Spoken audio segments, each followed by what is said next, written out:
हर हर महादेव सभी को। जय श्री हरि विष्णु।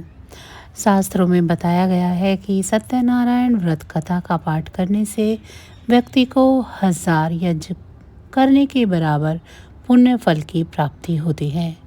सत्यनारायण भगवान व्रत कथा में भगवान विष्णु के सत्य स्वरूप के बारे में बताया गया है। इस व्रत का पाठ करने से घर में सुख समृद्धि का वास होता है और भगवान विष्णु की कृपा बनी रहती है। एक समय की बात है, नैशिरण्य तीर्थ में शौनक आदि 18,000 ऋषियों ने श्री सूत जी से पूछा, हे भगवान, इस कलयुग में वेद विद्या रहित मनुष्यों को प्रभु भक्ति किस प्रकार मिल सकती है तथा उनका उद्धार कैसे होगा। हे मुनि श्रेष्ठ, कोई ऐसा तब बताइए जिससे थोड़े समय में ही पुण्य मिले और मनवांछित फल मिल जाए।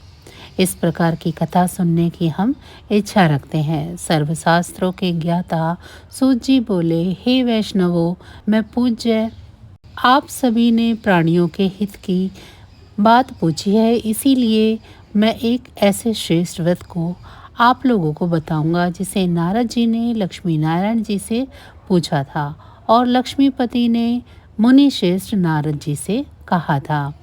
आप इसे ध्यानपूर्वक सुनिए। एक समय की बात है, योगी राज नारद जी दूसरों के हित की इच्छा लिए अनेकों लोकों में घूमते हुए मृत्यु लोक में आ पहुँचे। यहाँ उन्होंने अनेक योनियों में जन्मे प्राय सभी मनुष्यों को अपने कर्मों द्वारा अनेक दुखों से पीड़ित देखा। उनका दुख देखकर नारद जी सोचने लगे, कैसा यत्न किया जिसके करने से निश्चित रूप से मानव के दुखों का अंत किया जाए। इसी विचार पर मनन करते हुए वह विष्णु लोक में गए।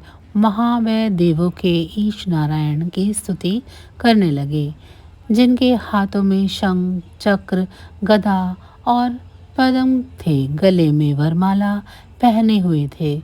स्तुति करते हुए नारद जी बोले, हे भगवान, आप अत्यंत शक्ति से संपन्न हैं। मन तथा वाणी में आपको नहीं पा सकती है।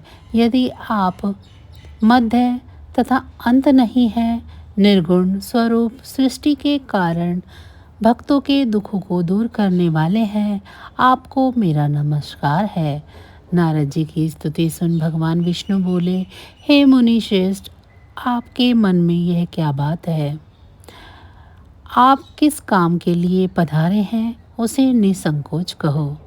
इस पर नारद मुनि बोले कि मृत्यु लोक में अनेक योनियों में जन्मे मनुष्य अपने कर्मों द्वारा अनेकों दुखों से दुखी हो रहे हैं।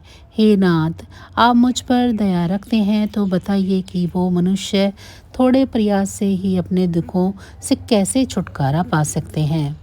श्री हरि बोले, हे नारद, मनुष्यों की भलाई के लिए तुमने बहुत ही अच्छी बात पूछी है। जिसके करने से मनुष्य मोह से छूट जाता है, वह बात मैं कहता हूँ, उसे सुनो।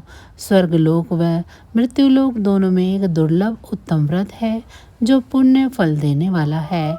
आज प्रेमवश होकर मैं उसे तुमसे कहता हूँ। श्री सत्यनारायण भगवान का यह व्रत अच्छी तरह विधान पूर्वक करके मनुष्य तुरंत ही सुख भोग कर मरने पर मोक्ष पाता है।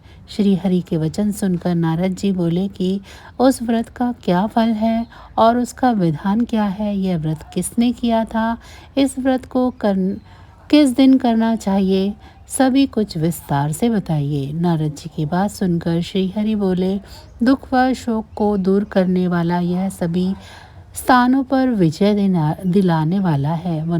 मानव को भक्ति व श्रद्धा के साथ शाम को श्री सत्यनारायण की पूजा धर्म परायण होकर ब्राह्मणों व बंधुओं के साथ करनी चाहिए। भक्ति भाव से ही नैवेद्य, केले का फल, घी, दूध और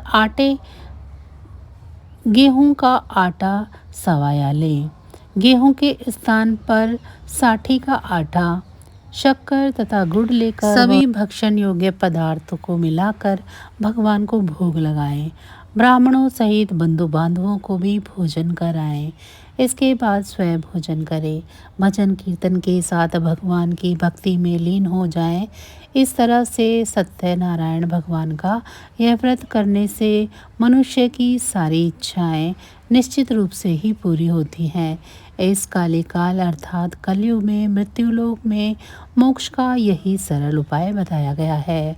श्री सत्यनारायण व्रत कथा का पहला अध्याय संपूर्ण। बोलिए श्री सत्यनारायण भगवान की जय। तो बस आज की जानकारी इतनी ही थी। फिर मिलेंगे हम अगले अध्याय के साथ।